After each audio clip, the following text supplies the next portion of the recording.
नमस्कार, स्वागत है आप सभी का फास्ट न्यूज इंडिया में। मैं आप सबके साथ नीतू सिंह और आइए आज की तमाम बड़ी खबरों की तरफ रुख करते हैं।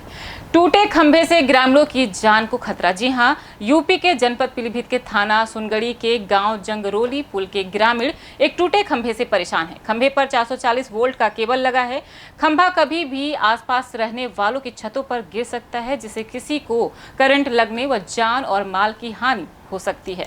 ग्रामीणों का कहना है कि मामले की शिकायत बिजली विभाग के कर्मचारी से लेकर बड़े अधिकारियों तथा उत्तर प्रदेश सरकार के विशिष्ट नंबर 1912 पर भी सूचित किया गया, परंतु समस्या का समाधान नहीं हो सका। इसे ग्रामीण बहुत परेशान है। वहीं शासन प्रशासन सोया हुआ है। देखिए पीलीभीत से उमेश वर्मा की रिपोर्ट। हाँ, मेरा नाम रोहित कुमार वर्मा है और ये 4 महीने से खंबा कई बार 1912 में शिकायत की है। शिकायत करने के बावजूद भी कोई इसका हल नहीं निकला। यहाँ पे 3 साइड का इतना डर है, बच्चे बूढ़े जवान सब लोग बैठते हैं छाया में, गर्मी के मौसम में सब लोग जाते हैं। इतना डर है कि किस टाइम खंबा गिर जाए, किस टाइम हो जाए, कौन सा हादसा बढ़ जाए, कोई कह नहीं सकता इस बात। और कोई भी बिजली विभाग को कोई चिंता ही नहीं है। कई बार शिकायत करने पे भी कोई आता नहीं है और बात शिकायत करने भी बात मतलब जो कह दिया कि मतलब सॉल्व हो गया, पकड़ गया है, ये कोई बात मत हुई है। तो इन लोगों की बहुत ज़्यादा बड़ी ये पीड़ा है। कई महीनों से खंबा टूटा पड़ा हुआ है, कोई सुनने वाला नहीं है इनकी। मैंने हो गए 1912 पे शिकायत भी की, उसका कोई हल नहीं निकला और वहाँ पे 1912 पे उन लोगों ने भेज दिया कि मतलब ओके हो गई समस्या और ये समस्या बरकरार है अभी भी।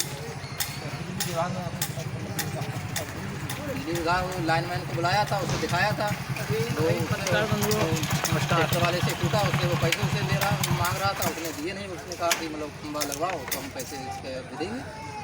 उसके बाद तो वो आया ही नहीं लाइन में। सरकार से एक क्वार्टर और इसे टीन साइड पे अगर गिर जाए तो हम भी मर जाएंगे, टीन साइड भी टूटेगा। यहाँ पे बच्चे खेलते रहते हैं, बच्चे के ऊपर गिर जाए क्या होगा, मौत ही होगी। ये सारी समस्या कोई देखता ही नहीं, ना कोई अधिकारी देख रहा है, ना कोई कर्मचारी देख रहा है। 4-5 महीने आज हो गए हैं। बाढ़ की चपेट में आए किसानों को मिलेगा मुआवजा। जी हां, यूपी के बलिया जिले के सिकंदरपुर तहसील क्षेत्र में प्रदेश सरकार के कैबिनेट मंत्री अनिल राजभर ने बुधवार को बाढ़ प्रभावित क्षेत्र डूहा बेहरा का दौरा किया। इस दौरान उन्होंने कहा कि सरयू नदी इस समय कटाव पर है, लेकिन एहतियातन दौरा किया जा रहा है ताकि जमीनी हकीकत पता चल सके कि बाढ़ की चपेट में आए किसानों की फसलों का जो भी नुकसान हुआ है उन्हें मुआवजा दिया जाए। इस दौरान भाजपा जिला अध्यक्ष जयप्रकाश साहू, पूर्व ब्लॉक प्रमुख प्रतिनिधि अक्षयलाल यादव, ग्राम प्रधान प्रतिनिधि दिनेश राजभर, संतोष श्रीवास्तव, शोभन राजभर, डॉक्टर सतीश राजभर, अजय कुमार राजभर, प्रधान प्रतिनिधि गणेश राजभर, वीरेंद्र राजभर आदि लोग मौजूद रहे। देखिए बलिया से विमलेश कुमार की रिपोर्ट। आप भी एक बार ही आ जाइए। सर एक सवाल, यहाँ आने का उद्देश्य क्या है आपका? माननीय मुख्यमंत्री योगी आदित्यनाथ जी के दिशा निर्देश पर जी, जो बाढ़ की स्थिति उत्तर प्रदेश के अंदर है और उसी के क्रम में आप सभी लोग जानते हैं कि बलिया भी हर साल बाढ़ से प्रभावित होता है जी, तो बाढ़ की स्थिति की समीक्षा करने के लिए और सरकार के द्वारा राहत कार्य चलाया जा रहा है, उसके समीक्षा के लिए आगमन हुआ है जी। कल से हम लोग निरंतर बैरिया से लेकर और आज बेलथरा रोड तक जितने भी बाढ़ प्रभावित इलाके हैं वहाँ पर हमारे सहयोगी मंत्री आनंद स्वरूप शुक्ला जी भी, बैरिया के विधायक सुरेंद्र जी भी, हमारे पार्टी के जिला अध्यक्ष सम्मानित जयप्रकाश साहू जी भी, और आज बेलथरा रोड के हमारे साथी विधायक भाई धनंजय कन्नौजिया भी, और सभी आप कार्यकर्ता लोगों को भी देख रहे हैं जी। समाज सेवक और पार्टी के हमारे वरिष्ठ नेता भरत जी भी यहाँ हैं, पूर्व प्रमुख भाई अक्षयलाल यादव जी भी यहाँ पर हैं, यहाँ पे रामपति जी भी हैं, तमाम इस इलाके के प्रधान और सम्मानित हमारे पार्टी के कार्यकर्ता भी हैं जी। सब लोग मिलकर जनता की सेवा में लगे हैं हम लोगों का ये प्रयास है कि अभी तो बहुत राहत है, पानी भी नीचे उतर गया है जी लेकिन जैसा हम लोग पिछले बार की अगर चर्चा करें तो 20 अगस्त के बाद ज़्यादा पानी आया था, जी तो इस बार भी वो चीज़ें बनी हुई हैं। जी हम लोगों का यही प्रयास है कि अगर फिर से पानी बढ़ता है तो कोई बड़ी घटना दुर्घटना न हो, स्थिति पूरी तरीके से कंट्रोल में हो और जितने भी जरूरी दिशा निर्देश हैं सब जिला प्रशासन को दिए जा चुके हैं। सर दूसरा सवाल सर, 1 मिनट दे दें समय। ये थे अभी के समाचार, जानेंगे आगे के समाचार एक छोटे से ब्रेक के बाद। फैशन मॉल में आपका हार्दिक स्वागत है। फैशन मॉल शूटिंग, शर्टिंग, वैवाहिक, डिजाइनर साड़ियाँ, सूट एवं jeans pant, shirt, T shirt, lower, skirt, top, coat, pant, sherwani के लिए संपर्क करें सैफाबाद पट्टी, प्रतापगढ़, यूपी।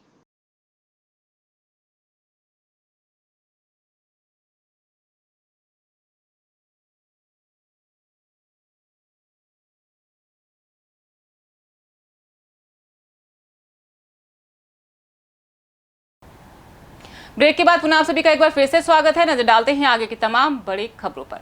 देर रात हुई बारिश में मंदिर व मकान ढहा। जी हां, उत्तर प्रदेश के जिला औरैया तहसील विधुना के अंतर्गत मौजा व्यवाहा में महात्मा मेवा राम का मकान व मंदिर देर रात बरसात होने के कारण गिर गया और अब वह सरकार से मदद की गुहार लगा रहे हैं कि उनका फिर से मंदिर बन जाए, कि वो अपनी पूजा अर्चना कर सके। वहां के मौजूद लोगों से हमारे प्रतिनिधि ने बातचीत की तो उन्होंने बताया कि रात में पानी बरसने के कारण इनका मंदिर व मकान गिर पड़ा है। जब मैंने गिरने की आवाज़ सुनी तो बाहर आया और देखा कि महात्मा मेवाराम उसमें दबे हुए हैं और हम लोगों ने मिलकर उन्हें बाहर निकाला और अब सब लोग सरकार से गुजारिश कर रहे हैं कि इनका मंदिर बनवाया जाए, जो कि वह उसमें पूजा अर्चना कर सके। देखिए औरैया से राधा स्वामी की रिपोर्ट। डिस्ट्रिक्ट औरैया से तहसील विधुना मौजा देहवा में हमारी टीम पड़ताल करने पहुंची है। यहाँ पर देख रहे हैं आप कि इन बाबा जी महाराज जी का मकान जो है वो बिल्कुल ध्वस्त हो चुका है। कल रात में बरसात होने के कारण और ये कुछ सरकार से मदद की अपेक्षा करते हैं, इनसे हम बात कर रहे हैं। महाराज जी चाहते हैं आप सरकार से? हेलो, तुम बोलो, खाली बात का है वो। अब हमें जाए सरकार हमसे उम्मीद होते लोगों ने आज वो दिखा रहा है हमारा मकान पुराना तो कब गिरा ये मकान कल रात में गिर पड़ा आपका मकान? रात में गिरा मकान तो इसमें आप लेटे थे क्या जब गिरा था? कहीं बूढ़े आदमी कम बोल तुम बोलिए तो वही आपके गिरो मकान में तो 3 आदमी आए मुझे को निकालो उससे और परेशानी है उन्हीं लोगों ने मुझे निकाल के बाहर करो। हमें परेशानी मेरो मंदिर है मंदिर को तो बना नहीं दो। तो इसी में मंदिर था आपका, इसी में मंदिर भी था आपका। सरकार से वो अरदास मिले कचू जो हमारा मंदिर तैयार करो जाए, मदद दी यार।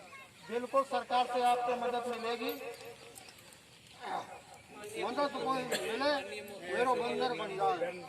हमें मंदिर की जरूरत है, हम इसी में रहते हैं, इसी में खाते पीते हैं। मंदिर अधूरा कब से पड़ा? में चलते समय में इनके पास कुछ भी नहीं है। ये सरकार से गुजारिश करते हैं कि इनको कुछ मदद मिले। क्या मदद चाहते हैं हमारा? हम जब मदद चाहते हैं कि वो मंदिर तैयार कर दो यार, अधूरा मंदिर बनवाया जाए। हाँ, अधूरा पड़ा है कब से? अधूरा पड़ा हुआ है आपका। मंदिर भाव तैयार कर दो जाए, हो भाई जय में सेवा करें और रहे और आते हैं हम जय में। अधूरो मंदिर कब से पड़ा तुम्हारा? कम से कम हो गए 10 साल से ऊपर हो गई। अच्छा, इनको बहुत ही वृद्ध उम्र हो चुकी है इनकी, इनको कानों से भी कम सुनाई देता है। यहाँ पर जो लोग कुछ लोग खड़े हुए हैं इनसे मैं कुछ जानकारी लेना चाहते हैं। आप कब गिरा था उनका मकान? मकान इनका कल गिरा है, बारिश हुई रात में, तो जो बाबा जी मंदिर की कुठरिया में सो रहे थे, उस पानी बरसा तो इनका मकान, कुछ कमरे भी बने थे आसपास, तो वो गिर पड़े हैं। उसके बाद दब गए, तो कुछ लोग हम आए हैं और कुछ लोग और आए गांव की सहायता से, इनको निकाल करके इनको बाहर किया गया है। और इनका मंदिर भी अधूरा पड़ा हुआ है आज से 10 साल। इनकी वृद्ध अवस्था हो चुकी है करीब 90 वर्ष की।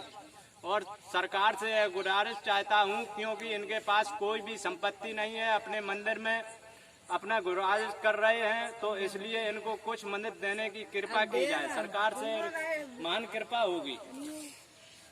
कैमरामैन से मैं कहूँगा इनका जो गिरा हुआ मकान है वो इधर इधर से मंदिर की दिखाएं। मंदिरों की बात है, मंदिर पे मंदिर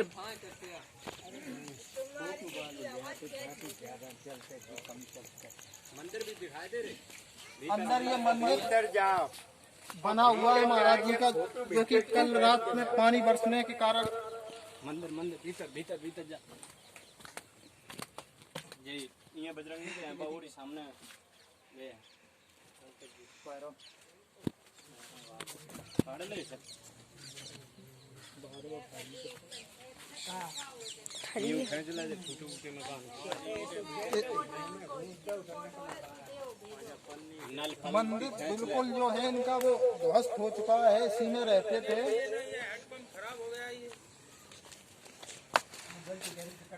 बिल्कुल मकान गिर गया है, मैं आपको दिखा रहा हूँ।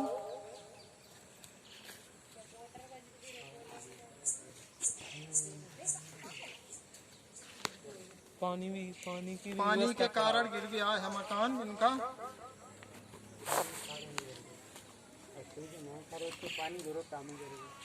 महाराज जी से मैं और थोड़ी बात करने की कोशिश कर रहा हूँ।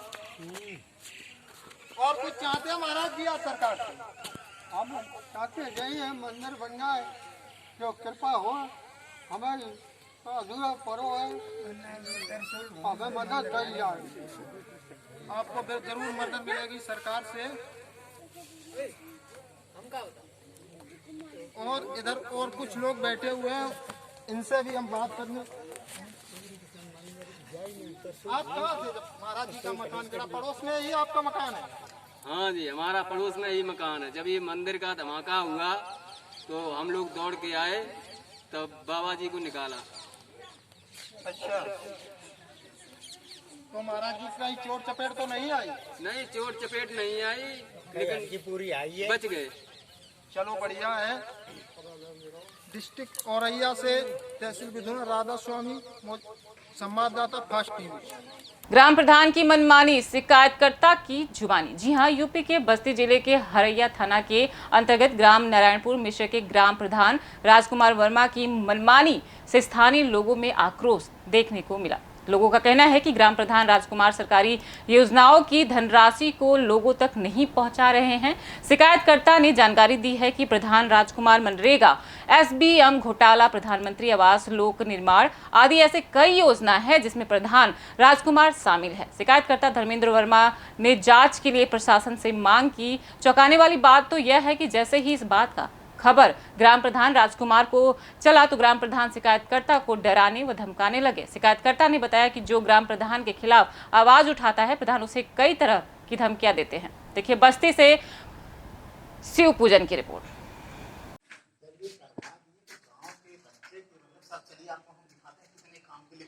धर्मेंद्र वर्मा। क्या आपको शौचालय मिला है कि नहीं? नहीं सर, मुझे शौचालय कभी नहीं मिला। आज से लगभग 6-7 महीने पहले राजकुमार प्रधान ने घर आकर कहा कि आप शौचालय बनवा लो, फिर हम पैसा आपको दे देंगे, चेक दे देंगे। उसके बाद 1-2 बार कहा गया कि आप चेक दे दो, लेकिन वो चेक नहीं दिए। तो शौचालय हमने बनवा लिया ही था, यूज कर रहा हूँ, लेकिन पैसे आज तक नहीं आए। क्या इस टाइप की और भी समस्याएं हैं आपके हाँ गाँव सर, ये समस्याएं पूरे गांव में हैं। मेरे पास एक लिस्ट है। गांव के लोगों ने मुझसे निवेदन किया है कि आप सबके लिए शौचालय के लिए आवाज़ उठाई। मैंने आवाज़ भी उठाई है। लगभग 150 लोग मुझे साइन करके दिए हैं कि मेरे लिए शौचालय के लिए आवाज़ उठाइए और शौचालय गांव में सबके पास होना चाहिए। अभी कल तहसीलदार महोदय आए थे शौचालय जांच के लिए। उन्होंने यहाँ तक कह दिया कि ये गांव पूरे बस्ती जिले का सबसे पिछड़ा हुआ गांव है शौचालय के मामले में। जब आज तक यहाँ पर 30 से 35% घरों में शौचालय नहीं है, तो इसका मतलब है कि आप जिस टाइम स्वच्छ भारत मिशन 2014 में लॉन्च हुआ था, आज भी ये गांव वहीं पर पड़ा हुआ है। जसवंत वर्मा, गांव का क्या नाम है? बाछनपुर, ब्लॉक कौन सा है? रैया। क्या समस्या है आपकी? सर समस्या ये है कि मेरे पिताजी के अकाउंट में पैसा डाला गया था और पैसा डालने के बाद प्रधान जी ने इन्फॉर्म किया कि पैसा आया है और हमारे किसी रिश्तेदार के मतलब द्वारा पैसा डाला गया है, जबकि हमारे पिताजी अनपढ़ गंवार हैं, पढ़े लिखे तो हैं नहीं, तो उनको ऐसे कहे कि रेशन का पैसा है उसको निकलवा लिए। कितनी बार में पैसा आया था? सर एक ही बार आया था। कितना रुपया आया था? सर अमाउंट तो लगभग मुझे नहीं आया था, लेकिन 2800 नियर अबाउट लगभग। तो पूरा पैसा निकाल के दे दिया? यस सर, पूरा पैसा ले लिया। आपको कैसे पता चला कि मनरेगा का पैसा है? जी सर, कुछ दिनों के बाद पता चला कि मतलब जब पूरे ग्राम सभा में यही समस्या चल रही है, लोगों के माध्यम से सुनने में आया कि ऐसा हो रहा है, तो हमने भी एक बार जाके स्टेटमेंट निकलवाया बैंक से, एंट्री करवाई, तो इस पे दिखाया कि हाँ ऐसी समस्या है। तो बैंक के एस्टीमेट से पता चला आपको? जी सर, जी उस पर एंट्री करवाए तो पता चला हमको। प्रधान का क्या नाम है आपके? जी सर, राजकुमार वर्मा। तो ऐसे पूरे गांव में समस्या है? जी सर, समस्याएं ऐसे ही हैं और इसी तरीके की समस्याएं और भी हैं। क्या शौचालय आपके गांव में पूरा बन चुका है सबका? जी सर, नहीं, शौचालय हमारे गांव में लगभग 50 घर हैं जी, और 15 से 20 घर में शौचालय बना है बाकी लेटेस्ट। बाकी बाकी का नहीं बना है सर। इसका कोई एप्लीकेशन दिया गया कहीं? जी सर, एप्लीकेशन हम लोगों ने दिया है और कार्रवाई मतलब भ्रष्टाचार के खिलाफ हम लोगों ने आवाज उठाई भी है। और प्रधान जी मतलब दबंग टाइप के बनते हैं अपने आप में। हमको गालियां भी सामने से दी गई थी, मेरे दुकान पे चढ़ के मेरे पास उसकी भी रिकॉर्डिंग वगैरह है। क्या कर रहे थे दुकान पे आपके? जी सर, ऐसे बस धमकाने के लिए आते हैं, जबरदस्ती दिखाते हैं कि मतलब जो आवाज उठा रहा है, जो कोई जागरूक है, उसको दबाने की कोशिश करते हैं। जी। राजस्थान के जयपुर जिला के सनघर थाना अंतर्गत राजस्थान सरकार पुलिस कमिश्नरेट जयपुर जनसंपर्क प्रकोष्ठ निर्भया स्क्वाड टीम ने राधा कृष्ण की झांकी निकालकर दिया जागरूकता का संदेश। जयपुर में कोरोना से बचाव के लिए चलाए जा रहे जागरूकता अभियान के तहत निर्भया स्क्वाड टीम ने बड़ी चौपड़, छोटी चौपड़ व अल्बर्ट हाल पर जन्माष्टमी के पर्व पर राधा कृष्ण की झांकी निकालकर जागरूकता का संदेश दिया। अतिरिक्त पुलिस उपायुक्त एवं निर्भया टीम के नोडल अधिकारी सुनीता मीना के नेतृत्व में टीम ने पब्लिक एड्रेस सिस्टम से आम जन को जागरूक का संदेश दिया। देखिए जयपुर से नीना वर्मा की रिपोर्ट। जब जब परेशानियां आई है मानव जाति पर, तो कृष्ण भगवान ने अवतार लिया है नित्य नए रूप में। और जब अब कोरोना की महामारी सब जगह त्राहिमाम मचा रही है, तो अब कृष्ण भगवान आज जन्माष्टमी के शुभ अवसर पर अवतरित हुए हैं गोविंद देव की इस धरा जयपुर में माणक चौक पर, और सभी को ये संदेश देने आए हैं कि आपको घबराने की जरूरत नहीं है। कृष्ण भगवान कहते हैं क्योंकि मैं हूँ ना। आपको सिर्फ इतना करना है कि आपको 2 मंत्र याद रखने हैं कि लगातार मास्क अपने चेहरे पे लगाइए और सोशल डिस्टेंसिंग बनाकर चलिए। निश्चित रूप से हम सब लोग मिलकर इस कोरोना को हरा देंगे, क्योंकि अब कृष्ण ने स्वयं इसको संभाल लिया है। तो निश्चित रूप से इस प्राकृतिक जो आपदा है, इसके ऊपर हम सभी जनमानस विजय पालेंगे, फतेह पालेंगे। और अब चूंकि 15 अगस्त भी आ रही है, और 15 अगस्त आप जानते हो कि हमारे देश के लिए कितनी शुभ घड़ी है। इसी दिन हमने आजादी पाई थी और अब इसी दिन अब हम आजादी पाएंगे इस कोरोना से। ये निश्चित है, बस सहयोग चाहिए आप सभी का। कोरोना से बचाने के लिए दोनों हथियारों को लगातार यूज कीजिए, मास्क पहनिए और सोशल डिस्टेंसिंग बनाकर चलिए। निश्चित रूप से हम लोग कोरोना को हरा देंगे। जय हिंद, जय भारत। जब परेशानियां आई है मानव जाति पर, तो कृष्ण भगवान ने अवतार लिया है नित्य नए रूप में। और जब अब कोरोना की महामारी सब जगह त्राहिमाम मचा रही है, तो अब कृष्ण भगवान आज जन्माष्टमी के शुभ अवसर पर अवतरित हुए हैं गोविंद देव की इस धरा जयपुर में माणक चौक पर, और सभी को ये संदेश देने आए हैं कि आपको घबराने की जरूरत नहीं है। कृष्ण भगवान कहते हैं क्योंकि मैं हूँ ना। आपको सिर्फ इतना करना है कि आपको आपको 2 मंत्र याद रखने हैं कि लगातार मास्क अपने चेहरे पे लगाइए और सोशल डिस्टेंसिंग बनाकर चलिए। निश्चित रूप से हम सब लोग मिलकर इस कोरोना को हरा देंगे, क्योंकि अब कृष्ण ने स्वयं इसको संभाल लिया है। तो निश्चित रूप से इस प्राकृतिक जो आपदा है, इसके ऊपर हम सभी जनमानस विजय पालेंगे, फतेह पालेंगे। और अब चूंकि 15 अगस्त भी आ रही है, और 15 अगस्त आप जानते हो कि हमारे देश के लिए कितनी शुभ घड़ी है। इसी दिन हमने आजादी पाई थी, और अब इसी दिन अब हम आजादी पाएंगे इस कोरोना से। ये निश्चित है, बस सहयोग चाहिए आप सभी का। कोरोना से बचाने के लिए दोनों हथियारों को लगातार यूज कीजिए, मास्क पहनिए और सोशल डिस्टेंसिंग बनाकर चलिए। निश्चित रूप से हम लोग कोरोना को हरा देंगे।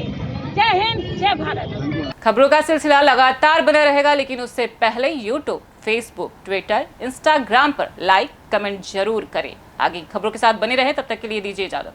धन्यवाद।